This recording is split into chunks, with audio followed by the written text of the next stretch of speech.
મારા વાલા પ્રિયો, ઈસુ ખ્રિસ્તના નામમાં તમે બધાને હાર્દિક સ્વાગત છે. તમે બધા કેમ છો? બધા સારા છો ને? હમણાં જ જુઓ, એવું લાગતું હતું કે જાન્યુઆરીનો આ 1 તારીખ છે. 6 મહિના વીતી ગયા છે અને જુઓ હમણાં 7મા મહિનામાં આપણે પ્રવેશ કરી ચૂક્યા છે. દિવસો જુઓ કેટલા તેજીથી આગળ વધી રહ્યા છે. જેમ જેમ દિવસ વીતી રહ્યું છે એનો અર્થ એ છે કે આપણે પ્રભુના આગમનના નિકટ આવી રહ્યા છે. તેથી એમના બીજા આગમન માટે આપણે તૈયાર રહેવાની ચિંતા જે છે આપણા અંદર જરૂરી છે. હમણાં જુઓ, તે વધારે દૂર નથી, તેમનું આગમન ખૂબ જ નિકટ છે. તેથી તેઓ પણ ખૂબ જ જલ્દી પાછા આવવાના છે. એના માટે આપણે પણ તૈયાર રહીએ, આમ આપણા અંદર દેખાવું જોઈએ. તેથી નિરંતર પ્રાર્થનામાં બની રહો, આમ પ્રભુ ઈસુ ખ્રિસ્તે કહ્યું છે.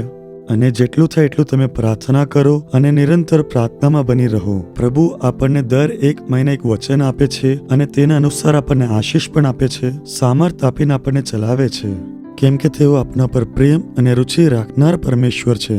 એક પિતા જેમ પોતાના છોકરા પર એક પ્રેમ દાખવે છે અને તેની સાથે વાત કરે છે અને વચન આપે છે કે બેટા, મેં તારા માટે આ કરા, તારી માટે મેં આ ખરીદા, તારા માટે મેં આવું પણ કરી લેવા, આમ કહીને છોકરાઓને જે પ્રોત્સાહન વધાવે છે અને જે વચન અનુસાર પિતા જે પૂરું કરે, તમે જાણો કે બાળકને ખુશી આવે. આમ જ છે આપણા પ્રભુ ઈસુ ખ્રિસ્ત. તે પણ આપણા સ્વર્ગીય પિતા છે. આપણને વચન આપીને, પ્રોત્સાહન આપીને આપણને ચલાવે છે. આ પૂરા મહિના માટે પ્રભુએ આપણા માટે જે વચન રાખી મૂક્યું છે, જ્યારે હું પ્રભુની સમક્ષ રાહ જોઈ રહ્યો હતો, તમારા માટે, મારા માટે, આપણે બધા માટે તેમણે મને એક વચન આપ્યું. યશાયાની પુસ્તક અધ્યાય 58 તેનું 11મું વચન. ત્યારે યહોવા તને નિત્ય દોરશે અને તારા આત્માના સુખા પ્રદેશને તૃપ્ત કરશે અને તારા હાડકાં મજબૂત કરાશે. તું સારી રીતે પાણી પાયેલી વાડી જેવો અને ઝરના અખૂટ ભંડાર જેવો થશે. યહોવા તને નિત્ય દોરશે. આ વચન પ્રભુ તમને આપી રહ્યા છે. તમારી માર્ગદર્શન કરશે. તમને લગાતાર અહીંયા સુધી ચલાવનાર પરમેશ્વર તે જ છે. તે આપણને દોરવનાર પરમેશ્વર છે. યોહાનના 10મા અધ્યાય તેની 3જી વચન જ્યારે આપણે વાંચીએ છીએ ત્યારે એક ચરવાહાના વિશે, એક સારા ચરવાહાના વિશે જ્યારે ઈસુ ખ્રિસ્ત કહે છે, એક સારો ઘેટા પાલક રોજ નિરંતર તેના ઘેટાને ચરવા લઈ જાય છે. આમ આપણે પવિત્ર શાસ્ત્રમાં જોઈએ છે. તે આપણને ખરા માર્ગ પર દોરીને લઈ જાય છે, ઘાસની જગ્યામાં લઈ જાય છે, પછી પાણી પાસે લઈ જનાર એક સારો ચરવાહા છે. એક સારો પાળક જે છે તે રોજ તેના ભેડોને ચરવા લઈ જાય છે. આમ કહેવામાં આવે છે ને, તો પ્રભુ પણ આપણા માટે એક સારા પાળક છે ને. હમણાં જુઓ, આ ભેડોને કઈ વાતની ચિંતા હોવું જોઈએ? આજે આપણને ખાવામાં શું મળશે? પાણીની સુવિધા માટે આપણને શું કરવું પડશે? કઈ વિપત્તિ આવશે તો શું કરવું પડશે? આવું વિચારશે નહીં. મારા માટે એક ચરવાહા છે, તે મને દોરી લઈ જશે. સારી ઘાસવાળી જગ્યા પર તે મને લઈ જશે અને સારી રીતના તે મને ચરાવશે. અને જ્યાં પાણી છે ત્યાં મને લઈ જશે અને મારી પ્યાસ દૂર કરશે. વિપત્તિના સમયમાં તે મારી રક્ષા પણ કરશે. કેમ કે મને દોરવા માટે એક સારો ચરવાહા છે. તેથી તે ભેડો પણ કોઈ વાતથી ડરતા નથી, ના તો કોઈ ચિંતા કરે છે. બસ આ જ રીતે આપણા જીવનમાં પણ આપણા સ્વર્ગીય પિતા ઈસુ મસીહ પણ એક સારા પાળક છે, આપણને દોરાવનાર એક ખૂબ જ સારા પાળક. ભજન સંહિતા 23 તેમાં દાઉદ પણ આ પ્રકારે કહે છે. જુઓ, 3જા વચનમાં, તે મને ન્યાયપણાને માર્ગમાં ચલાવે છે. પોતાની ભેડને એટલે કે આપણને ન્યાયપણાના માર્ગ કે ખરા માર્ગ પર ચલાવનાર એક સારા ચરવાહા છે તે. એટલે જ તો પ્રભુ કહે છે કે મેં તને લઈને ચાલીશ. મારા પુત્ર, આ જે પરિસ્થિતિ છે તેનાથી તું ભીષ્મ, શું કરું, કેવી રીતના કરું, આમાંથી બહાર કેવી રીતના નીકળા, આ બધું તું વિચારી રહ્યો છે? મેં તને ચલાવનાર છું. મારી દીકરી, તું કેમ ડરી રહી છે?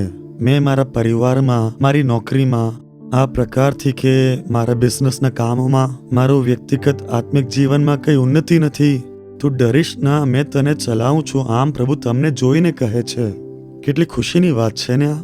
અને આ કહેનાર કોણ છે? આકાશ અને પૃથ્વીના સૃષ્ટિકર્તા, જે બધું કરવા માટે શક્તિશાળી છે, તે તમને કહે છે, મેં તને નિરંતર દોરીને જવા. અઠવાડિયામાં માત્ર એક દિવસ જ નહીં, દરરોજ રોજ મેં તારી માર્ગદર્શન કરા. આમ પ્રભુએ આપણને આ વચન આપ્યું છે. કેવળ આ મહિના માટે જ નહીં, કેવળ આ વર્ષ માટે જ નહીં, આખા જીવનભર તે તમને સારી રીતના દોરી જશે, તે તમે પોતે જોશો. એટલે હા મારા પ્રિય મિત્રો, તેથી તમે બિલકુલ પણ ડરશો નહીં કે તમે નિરાશ થશો. વર્ષ 1974માં જ્યારે પ્રભુ મને ફૂલ ટાઈમ મિનિસ્ટ્રી માટે બોલાવ્યું, પ્રભુ, મેં મારા શક્તિથી તો નથી નીકળતો, મેં શક્તિશાળી નથી, મેં ખૂબ જ નિર્બલ છું, નિરાશ થઈ જાઉં છું, બીક લાગે છે, તેથી મેં પોતાના પર વિશ્વાસ રાખીને સેવા નહીં કરી શકા. પણ મને તમારા પર વિશ્વાસ છે. જો તમે મને ચલાવશો તો મેં આવા એમ કીધું. તારો જમણો હાથ પકડીને મેં તને દોરવવા, આમ તેમણે મને કહ્યું.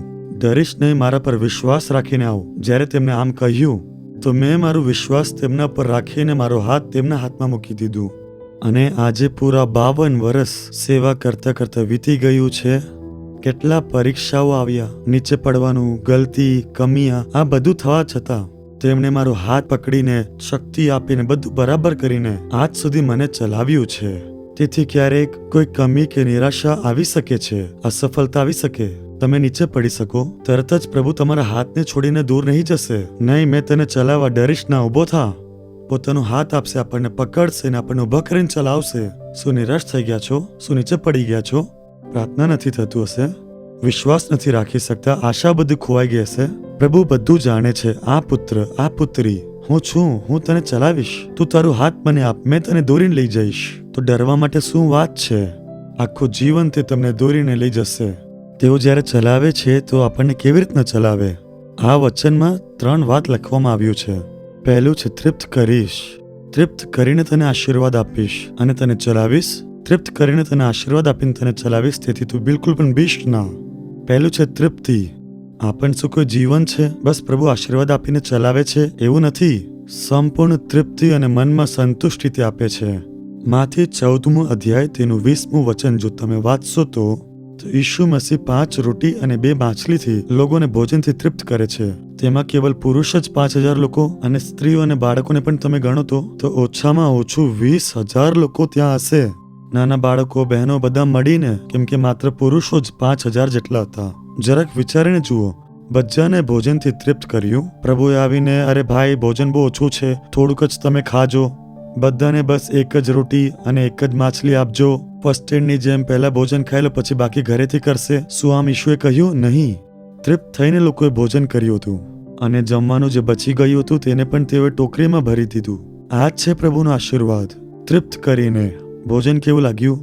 મેં તૃપ્ત થઈ ગયો મારા ભાઈ, કશું ઓછું નથી. ખૂબ જ સારી રીતના મેં જમવાનું જમ્યું. આવું જ એક તૃપ્તિ તમારા જીવનમાં, તમારા નોકરીમાં, તમારા પરિવારમાં, તમારા ધંધામાં, તમારા સેવામાં એક તૃપ્તિ.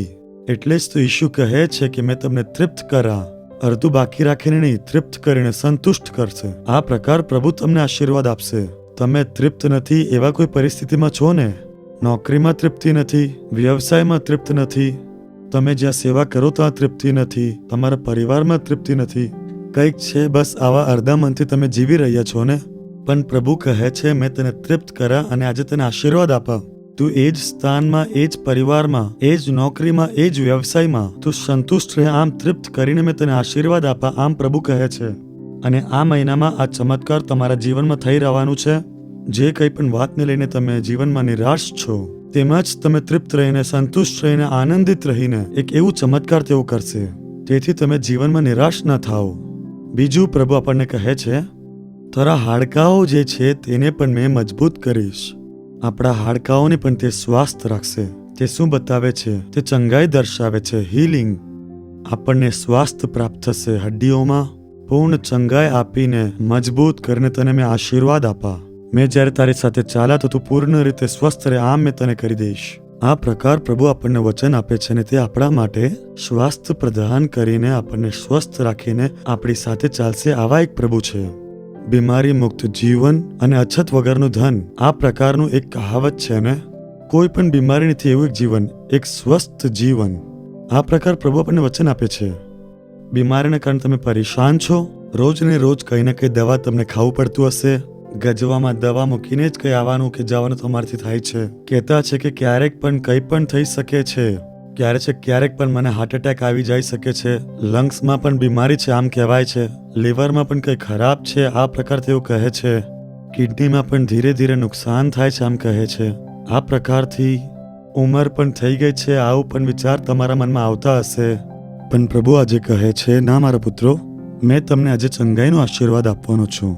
તમારી હડ્ડીને હું ફરીથી મજબૂત કરીશ, આમ તેઓ કહે છે. એટલે જ તો ક્રૂસ પર તેમને દરેક બીમારીને આપણા માટે ઉચકી લીધા. મત્તી 8 અધ્યાય તેનું 17મા વચનમાં જુઓ, ઈશુ આપણા નિર્બળતાને ઉચકી લીધા છે અને જ્યારે આપણે બીમારી ઈસુ ખ્રિસ્તે લઈ લીધું તો આપણે પાછું કેમ ઉચકવું જોઈએ? તેમણે બધું લઈ લીધું છે ને. આ દર્દ, દુઃખ, તકલીફ, બીમારી બધું ઈસુ ખ્રિસ્તે ક્રૂસ પર લઈ લીધું છે ને. શેના માટે? કે આપણે ફરીથી તેને ના ઉચકીએ, આપણા ઉપર કોઈ પ્રકારનું દુઃખ ના આવી શકે, આપણે સ્વસ્થ અને સાજા રહીએ તે માટે તો પ્રભુએ બધું પોતા ઉપર લઈ લીધું. તમે પણ આ વાત પર વિશ્વાસ રાખીને પ્રાર્થના કરો. આજે આપણે પ્રાર્થના નથી કરતા એટલે જ તો આપણે પ્રાપ્ત નથી કરી શકતા. એટલે તમે સંપૂર્ણ વિશ્વાસ સાથે એકવાર પ્રાર્થના કરીને તો જુઓ. તમને દોરીને લઈ જનાર પરમેશ્વર તમને સ્વસ્થ રાખીને માર્ગદર્શન કરશે. તેથી તમે નિરાશ ના થાઓ. સાઉથ કોરિયા દેશમાં ડોક્ટર પોલ યોંગીચો નામના એક પરમેશ્વરનો દાસ હતો. દુનિયામાં સૌથી મોટું ચર્ચ, એક જ ચર્ચમાં 10 લાખ લોકોની ભીડ. વિચારીને તે જુઓ કેટલી મોટી તે સભા હશે. ખૂબ જ મોટા એક સેવક તે સેવા કરી રહ્યા હતા અને પ્રભુ તેમની ઉપયોગ કરી રહ્યા હતા. મેં તેમની મુલાકાત લીધી છે. મેં તેમને મળવા ગયો હતો સાઉથ કોરિયામાં. તેમની સાથે મેં વાત કરી હતી. તેમને એકવાર તેમનો એક અનુભવ બતાવ્યું. ત્યાં જ્યારે હું ગયો ત્યારે સભામાં તેમને તેમનો અનુભવ બતાવ્યું કે એકવાર તેમની સાથે શું થયું. તે એકદમથી બીમાર થઈ ગયા અને એમનું શરીર એકદમથી કમજોર થઈ ગયું. તેમને બાળકોએ કહ્યું કે જ્યારે પણ જુઓ ત્યારે તમે સેવા માટે આમ તેમ ભાગ્યા કરો છો, તમે તમારો ખ્યાલ નથી રાખતા. તેથી અમે તમને ડૉક્ટરની પાસે લઈ જશું આમ કહીને તેઓ પાસેની જ એક દેશ જાપાનના ત્યાં એક સ્પેશિયલિસ્ટ ડૉક્ટરને મળશું એમ કહીને છોકરાઓ જબરદસ્તી તેઓને સાથે લઈ ગયા. ત્યાં ડૉક્ટરે સ્કેન કરીને જોયું, બધા પ્રકારનો રિપોર્ટ લીધો, બ્લડ ટેસ્ટનો રિપોર્ટ લીધો અને બધું જોઈને કહ્યું આમના શરીર જે છે તેના ઘણા અંગોમાં ઠેસ પહોંચી છે. કેમ તેમને પોતાનું શરીરનું ખ્યાલ નથી રાખ્યું. તો બાળકો કહે જ્યારે જોઈએ ત્યારે તે સેવામાં લાગી રહે છે, પોતાનું શરીરનું બિલકુલ પણ નથી વિચારતા. હમણાં જુઓ કેટલું મોટું તકલીફ આવી ગયું છે. તરત જ આમનું ઓપરેશન કરવું ખૂબ જ જરૂરી છે, તો જ અમે તમારા પિતાજીને બચાવી શકશું આમ ડૉક્ટરે કહ્યું. ત્યારે બાળકોએ ડૉક્ટરને આ પ્રકારે કહ્યું કે તમે અમને કોઈ પણ કરીબનું તારીખ કહો, અમે ઓપરેશન કરીને જ જશું. અને આ જે વાત છે તે ડૉક્ટરે ભાઈ પોલને કહ્યું તે કહ્યું ના, મને થોડુંક સમય આપો, મને બસ તમે 10 દિવસનો ટાઈમ આપો, એના પછી મેં ઓપરેશન કરાવી દેવા. મને હમણાં પાછું જવું પડશે, તેથી મને થોડુંક સમય આપો. આવા ઉતાવળમાં હડબડીમાં મેં ઓપરેશન નહીં કરાવવા એમ તેમને કહ્યું. જ્યારે તેમને એકદમ જીદ કરવા લાગી તો કહ્યું સારું 10 દિવસનો ટાઈમ, તમે તમારા દેશ થઈને આવી જાઓ. અને એક તારીખ આપીને તેમને કહ્યું કે આ તારીખે તમે આવજો, ઓપરેશન આપણે કરી નાખશું. ફરી પાછા સાઉથ કોરિયા આવ્યા. ત્યાં એક ફાસ્ટિંગ પ્રેયર માઉન્ટેન છે, એટલે કે ઉપવાસ પ્રાર્થના કરવાની એક પર્વત. એ પહાડમાં લગભગ રોજ હજારો લોકો આવીને પ્રાર્થના કરતા છે. નાના નાના પ્રાર્થનાના ઓરડા છે, ત્યાં જઈને લોકો પ્રાર્થના કરતા છે. મેં તે પર્વતમાં રોકાઈને ત્યાંની પ્રાર્થનામાં મેં ભાગ પણ લીધું છે. તે પ્રાર્થનાના ઓરડામાં મેં પ્રાર્થના પણ કર્યું છે. ત્યાં એક નાનું ઓરડું છે જ્યાં પાસ્ટર પોલ યોંગીચો પ્રાર્થના કરતા હતા. મેં એ પણ જોયું છે. તે ઓરડામાં તેઓ કલાકો બેસીને પ્રાર્થના કરતા હતા. તો જ્યારે તેઓ પાછા સાઉથ કોરિયામાં આવ્યા તો તરત જ તેઓ તે પ્રાર્થના પર્વત પર ગયા અને પોતાના ઓરડામાં ગયા અને પ્રભુના સમક્ષ જઈને બેસી ગયા. અને પ્રભુના અગાડી બેસીને બાઇબલ વાંચીને પ્રાર્થના કરીને ઈશુના સામે કીધું કે ઈશુ, મેં તમારા માટે જ સેવા કરું છું, રાત દિવસ સેવા કરું છું, આરામ કરવાનો સમય નથી. તમે જેમ કહો છો તેમ જ મેં સેવા કરું છું, તો મને સાજાપણું કેમ નહીં આપ્યું? તેઓ કહે છે કે મારા શરીરમાં આવા પ્રકારનો એક બીમારી છે જે તકલીફ આપે છે અને મેં કમજોરી અનુભવું છું. ઓપરેશન કરવા માટે તેઓ કહે છે તમે મને કેમ સાજાપણું નથી આપ્યું? આવો પ્રકારનો એક પ્રશ્ન તેઓ પૂછ્યું. ત્યારે પરમેશ્વર તેમની સાથે વાત કરીને એક સવાલ કરી કે તું મારથી આ માંગ્યું કેમ નહીં? તે એકદમ જ ચોંકી ગયા. તું પૂછ્યું નહીં અને પૂછ્યા વગર મેં તેને કેવી રીતે કરતે? તારે પૂછવું જોતું હતું ને? મને ચંગાઈ જોઈએ છે, મારા માટે આ કરો કરીને તને કહેવું જોતું હતું ને? તું જાણે છે કે તું કમજોર થઈ ગયો છે તો કહેવું જોતું હતું ને? ત્યારે તેને તેનું ભૂલ ખબર પડી કે માંગશો તો તમને આપવામાં આવશે, જે કોઈ માંગશે તે પ્રાપ્ત કરશે. વિશ્વાસી જે કંઈ પણ તેની પ્રાર્થનામાં માંગે છે તેને આપવામાં આવે છે. તો સાજાપણું પણ તમે માંગશો તો જ તમને આપવામાં આવશે. સારું, તો પ્રભુ મેં માંગુ છું આમ કહીને તેઓ એક દિવસનો ઉપવાસ રાખીને સારી રીતના પ્રાર્થના કરી કે પ્રભુ મારા શરીરના બધા અંગોને તમે સાજા કરો, મારા બીમારીને તમે ક્રૂસ પર ઉચકી લીધું છે, તમારા કોડા ખાવાથી મારા બીમારી દૂર થઈ ગયા છે, મેં વિશ્વાસ કરું છું, મને સાજા કરો. આમ તેઓ પ્રાર્થના કરી. પ્રાર્થનાના 10 દિવસ પછી તેમના છોકરાએ તેઓને બોલાવ્યું કે ચાલો પપ્પા, આપણને જવું પડશે. સારું કહીને તેઓ જાપાન પહોંચી જાય છે. ત્યાં પહોંચીને તેમણે ડૉક્ટરને કહ્યું કે ઓપરેશન કરવા પહેલા એકવાર ફરીથી મારા જેટલા પણ ટેસ્ટ છે તમે કરો, સ્કેન કાઢો, બ્લડ ટેસ્ટ કરો, જેટલા પણ ટેસ્ટ પહેલાં લીધું બધું પાછા કરો. નહીં, 10 દિવસ પહેલાં જ તો આ ટેસ્ટ કરેલું છે આપણે, આ જો રિપોર્ટ પણ છે. ના, ફરીથી રિપોર્ટ કાઢો, રિપોર્ટ કાઢવા પછી જ મેં ઓપરેશન માટે તૈયાર થવા. ફરીથી બધા ટેસ્ટ કરવામાં આવ્યું, સ્કેન કરવામાં આવ્યું, બધું રિપોર્ટ જોઈને પછી તેઓએ કહ્યું બધું નોર્મલ છે, એમના શરીરમાં કંઈ ખરાબી નથી. જૂના રિપોર્ટ કાઢીને જોયું અને નવો રિપોર્ટ કાઢીને જોયું તો તેઓએ કહ્યું કે આ બધું કેવી રીતના થયું. આ 10 દિવસના અંદર એવું શું થઈ ગયું છે? બધું સારું થઈ ગયું છે, બધું એકદમ પરફેક્ટ થઈ ગયું. તેમને કોઈ પણ બીમારી નથી. ડોક્ટરો તો આશ્ચર્યચકિત થઈ ગયા. જે રિપોર્ટ મળી તેને વારંવાર જોવા લાગી ગયા. પહેલા વાળાને જોઈને કમ્પેર કરતા કે કોઈ મિસ્ટેક તો નથી, પણ પછી ત્યાં કંઈ ન હતું. તો તેમણે કહ્યું મેં એક મોટા ડોક્ટરને મળીને આવ્યો છું, તેના માટે જ મેં ગયો હતો. તે ઈસુ મસીહ છે મોટા ડોક્ટર. એવું કોઈ બીમારી નથી જેને તે સાજા ના કરી શકે છે. મેં તેમનો બાળક છું, મેં તેમનો દાસ છું. તો એમને પૂછ્યા વગર મેં કંઈ પણ નહીં કરી શકું છું ને. એમની સામે મેં બેસીને તેમને કહ્યું અને તેઓ ઉતરીને આવીને મને અડકીને સાજાપણું આપ્યું છે, એટલે મેં સાજો થઈ ગયો છું. ડોક્ટરે ખૂબ જ આનંદથી તેમને ફરીથી મોકલી આપ્યા. તમે માંગ્યું નથી એટલે જ તો તમે પ્રાપ્ત નથી કર્યું છે. તમને જીવનભર દવા ખાવું છે એટલે જ તો પ્રાર્થના કરીને દવા ખાઓ છો, બસ એટલું જ. પ્રાર્થના કરીને લોકો દવા ખાય છે. શું સાજાપણું માંગ્યું છે કે પ્રભુ મને દવા નથી ખાવું અને મને સાજાપણું આપો? તમે ક્રૂસ પર મારા માટે બીમારીઓને લઈ લીધા છે ને. દરેક બીમારી, દર્દ બધા તમે લઈ લીધા છે ને. કેન્સર ઉચકી લીધું, અસ્થમા પણ તમે ઉચકી લીધું છે. જોડોનું દર્દ, વેદના, દુઃખ, મુસીબત બધું જ ઈસુ ખ્રિસ્તે આપણા માટે ક્રૂસ પર લઈ લીધું છે ને. તમારા ઘાયલ થવાથી અમે સાજા થયા છીએ એમ બાઇબલમાં છે ને. તમારા હાથથી મને સ્પર્શ કરો અને મને સાજા કરો કરીને માંગ્યું છે. તમે માંગ્યું નથી એટલે પ્રાપ્ત કર્યું નથી. બસ ભક્તિ કરો છો, બીજું કંઈ નથી. બાઇબલ વાંચો છો, પ્રાર્થના કરો છો, બસ આમાં જ પ્રાર્થના કરો છો અને દવાઈ ખાઈ લો છો, બસ આટલું જ. સાજાપણું માંગી કે મેં તમારું સંતાન છું, મને અડકો અને મને સાજાપણું આપો. તમારે માંગવું જોઈએ. તરત જ ભાઈ મોહન પાસે જઈએ કે આ બીજા દાસની પાસે જઈએ. પ્રભુ કહે છે તમે આજે ઈશુની પાસે જાઓ. તમે ઘૂંટનામાં ઉભા રહો. એક દિવસ તમે રાહ જુઓ. અસ્પતાલમાં ડોક્ટર પાસે જાઓ છો અને કેટલા કલાકો તમે રાહ જુઓ છો. સવારથી લઈને સાંજ સુધી આ ટેસ્ટ એ ટેસ્ટ કરો. એક આખો દિવસ અસ્પતાલ જઈને તમે વિતાવો છો ને. એક આખા દિવસ પ્રભુની આગળ બેસીને તો જુઓ. દુકાન બંધ કરીને જેટલા પણ કામ છે બધું છોડીને એકલા બેસીને બાઇબલ વાંચીને પ્રાર્થના કરો. ઈસુ તમે કહ્યું છે કે ફરીથી તમે મારા હડ્ડીને બલવંત કરશો. મેં તને દોરીશ તમે કહ્યું છે. તમારા ઘાવથી મને સાજા કરશો તમે કહ્યું છે. આ વચનો બોલી બોલીને એક આખા દિવસ પ્રાર્થના કરીને જુઓ અને તમે જોશો કે ચમત્કાર થશે. પણ તમે માનતા જ નથી. આપણે પ્રાર્થના કરવામાં ખૂબ જ આલસી થઈ ગયા છે. તમે પ્રાર્થના કરશો તો જ ચમત્કાર થશે. અમે સેવામાં પ્રાર્થના કરવા માટે પ્રાર્થના પણ બનાવ્યું છે કોટરાલમ પાસે. એમાં અમે હીલિંગ ડિલિવરન્સ પ્રેયર ટાવર કરીને બનાવ્યું છે. એ પ્રેયર ટાવરમાં કોઈ પણ પરમેશ્વરના દાસ નથી. કોઈ પણ બીમારી આવે તો ત્યાં દિવાલમાં વચન લખ્યું છે, તે વાંચો ને તમે પ્રાર્થના કરો અને તમે સાજા થઈ જશો, બસ આટલું જ. લોકો પોતે જતા છે, વચનોને વાંચે છે અને બોલી બોલીને પ્રાર્થના કરી રહ્યા છે. ઘણાના કેન્સર સાજું થયું, અસ્થમાની બીમારી દૂર થઈ ગઈ. પોતે પ્રાર્થના કરે છે અને સાજોપણું પ્રાપ્ત કરે છે. હજારો લોકો ત્યાં જઈને પ્રાર્થના કરી રહ્યા છે. તો કહેવાનું તાત્પર્ય એ છે કે દાસોને ના સોજો પણ તમે ઈશુને ખોજ કરો. પ્રાર્થનાની આદત રાખો. પ્રાર્થના પર્વત છે. કોઈ પણ સમસ્યા છે તો પ્રાર્થનાની પર્વત પર તમે આવો. ત્યાં પ્રેયર ટાવર છે. કોઈ પણ તમને પરેશાન પણ નહીં કરશે. બધા પરિવાર મળીને આવો. પરિવારમાં કોઈ બીમાર છે તો પરિવાર મળીને આવીને પ્રાર્થના કરો. કોઈ ડોક્ટર પાસે જાઓ છો તો કલાકો તમે રાહ જુઓ છો અને ઉપરથી પૈસા પણ આપો છો. પ્રભુ મફતમાં ચંગાઈ આપે છે, બસ તમે તેમના માર્ગ પર આવો. વચન બોલીને તમે પ્રાર્થના કરો. એક આખા દિવસ પ્રાર્થના કરીને જુઓ સાજા થતા છે કે નહીં જુઓ. તમે પોતે તેનું પરીક્ષા લો. હજારો લોકો તો આવીને સાજા થયા છે, સાક્ષી પણ આપીને જતા છે. એટલે જ તો કહું છું ઘરમાં બેસીને પણ પ્રાર્થના કરો. દરવાજા બંધ કરીને એક આખા દિવસ પ્રભુના હજુરીમાં બેસીને વચન વાંચીને પ્રાર્થના તમે કરો કે પ્રભુ તમે કામ કરો. પ્રાર્થના કરો, ચમત્કાર થશે. તમે સ્વસ્થ અને સાજા રહો તે જ પ્રભુ ઈચ્છે છે. તમારા હાડકાઓને તે પાછું મજબૂત કરશે, સાજાપણું આપશે, તમને સ્વસ્થ રાખશે. તો પ્રભુ જે માર્ગ પર તમને ચલાવવાના છે તે માર્ગ સ્વસ્થ માર્ગ રહેશે. તે માર્ગ પર તેઓ ચલાવશે. બસ આટલું જ નહીં, ત્રીજી હજી એક વાત લખવામાં આવી છે, તમે જુઓ. તું સારી રીતે પાણી પાયેલી વાડીના જેવો અને ઝરના અખૂટ ભંડાર જેવો થશે. આનો મતલબ શું છે? શ્રેષ્ઠ રહેશે. જ્યાં પાણી પાયેલી વાડી હોય છે અને જ્યાં ઝરણા હોય છે ત્યાં શું છે? હરિયાળી રહે છે ને. જ્યાં પાણી પાયેલી વાડી હોય છે ત્યાંનું બગીચા કેવું રહે? હરિયાળી રહે છે ને. આનું કારણ શું છે? ત્યાં જલ ખૂબ જ વધારે છે. ઈસુ ખ્રિસ્ત એટલે જીવનનો જલ.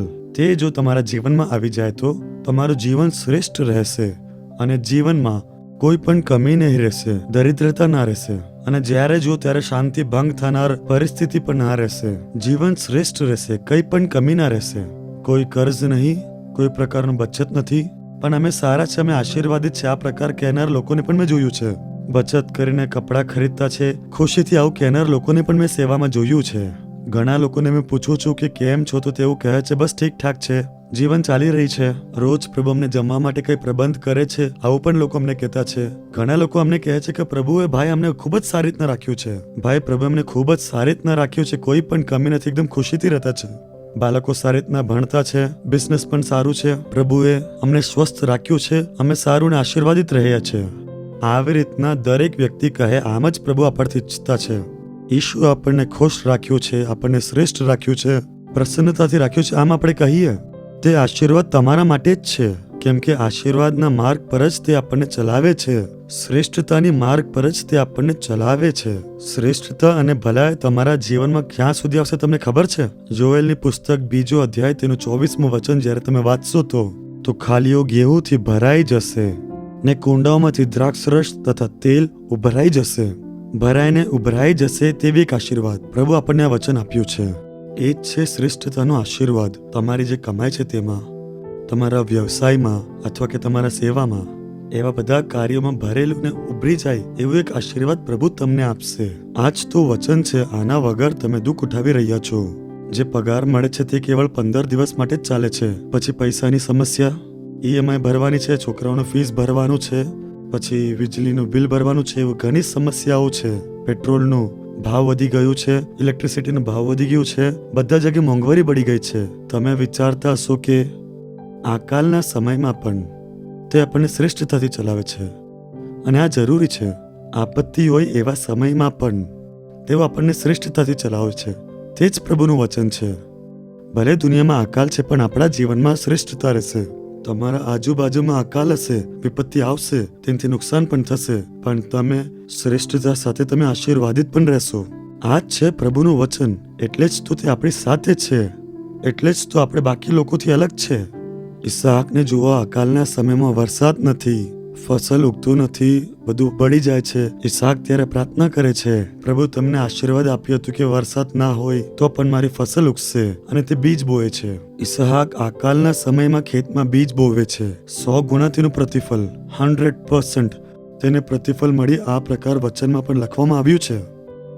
આકાલની સમયે પ્રભુ એક વિધવાની ઘરે એક વિધવાને પૂછે છે, ના મને કઈ કમી નથી, પ્રભુ જે પણ છે મારી જરૂરત પૂરી પાડે છે. આકાલના સમયમાં તેમના સેવક એલિયા માટે પ્રભુ કાગડાઓને મોકલીને પ્રબંધ કરે છે. તે વિધવા માટે પ્રબંધ કરે છે.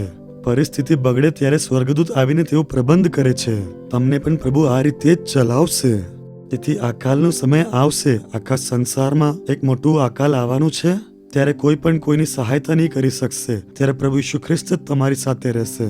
આકાલની સમયમાં પણ તે તમારું જીવનને શ્રેષ્ઠતામાં બદલી કાઢશે. વિશ્વાસ કરો, આ વચન મારા માટે છે. યહોવા મને પણ આ પ્રકારનો આશીર્વાદ આપશે. આમ વિશ્વાસ કરો. રોજ તમે મને ચલાવો, તમારો હાથ એમના હાથમાં મૂકીને આપો. તેઓ ચલાવે તેના માટે તમે સમર્પિત થઈ જાઓ. તે તમારા પરિવારને ચલાવે, તમારા બિઝનેસને ચલાવે, તમારા બાળકોને ચલાવે, અને તેઓને માર્ગદર્શન પણ કરશે. પ્રભુ તમે અમને ચલાવો, આમ તમે કહો. પ્રભુ અદ્ભુત રીતિથી તમને ચલાવશે, તમને તૃપ્ત કરીને ચલાવશે, તમને સારું ચંગાઈ આપીને તમને સ્વસ્થ રીતે તેઓ તમને ચલાવશે. એક ભરાયેલી ને ઉભરાઈ જાય તેવી રીતના એક શ્રેષ્ઠ આશીર્વાદ તમને આપશે. તેના માટે તો તેઓ ક્રૂસ પર ગયા. તેઓ ક્રૂસ પર આપણા પાપ, શ્રાપ, બીમારી, વેદના, તે બધું જ આપણા માટે પોતે ઉચકી લીધું છે. મારા અને તમારા જીવનને આશીર્વાદિત કરવા માટે તેમણે પોતાનું જીવન ક્રૂસ પર બલિદાન આપી, પોતાના લહુને બહાવીને પાપોમાંથી છુટકારા આપ્યું, શ્રાપમાંથી છુટકારા આપ્યું, બીમારીમાંથી છુટકારા આપ્યું, દોષમાંથી છુટકારા આપ્યું, બધામાંથી છુટકારા આપીને પોતાના લહુ બહાવીને તેઓએ આ બધું કર્યું. તમે હમણાં પૂરા વિશ્વાસથી કહો કે આ વચન બધું મારા માટે છે. પ્રભુ મને પણ આવો આશીર્વાદ આપો. આમ કહીને પ્રાર્થના કરીને જુઓ, આજે જ તમને આશીર્વાદ મળશે. તમે તૃપ્ત થઈને પ્રભુની સ્તુતિ કરશો એવું આશીર્વાદ તમને આપશે. એક ખૂબ જ સ્વસ્થ જીવન પ્રભુ તમને આપશે. ભરાયેલું અને ઉભરતું આશીર્વાદ પ્રભુ તમને આપશે. વિશ્વાસ છે? આ વચન તમારા માટે છે. આમ તમને વિશ્વાસ છે કે? આવો પ્રાર્થના કરીએ. તમારા આંખોને તમે બંધ કરો. આ મહિના માટે જે વચન તમે અમને આપ્યું છે તે બદલ તમારું સ્તુતિ થાવ પ્રભુ.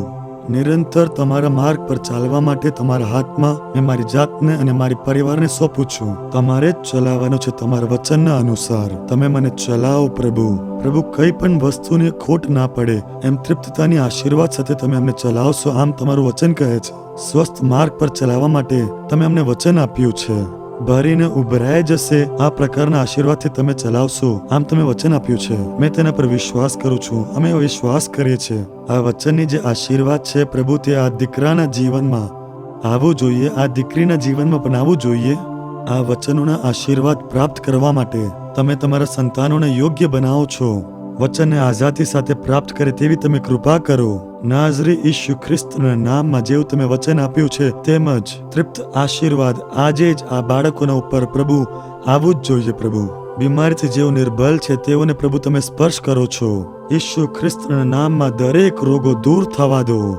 તેઓને હાડકાઓને તમે છુઓ. તેઓના હાડકાઓને તમે મજબૂત કરો. શરીરમાં એવા કોઈ પણ અંગ છે જે અસરગ્રસ્ત છે તેને ઈસુ ખ્રિસ્તના નામમાં સાજાપણું મળે, નિર્બળતા દૂર થાય. તમારા કોડા ખાવાથી અમે સાજા થઈએ છીએ. અમે વિશ્વાસ કરીએ છીએ અત્યારે જ સાજાપણું મળે. આ દીકરાને તમે છુઓ, આ દીકરીને તમે છુઓ. દરેક રોગો ઈસુ ખ્રિસ્તના નામમાં આ પરિવારથી દૂર થઈ જાય.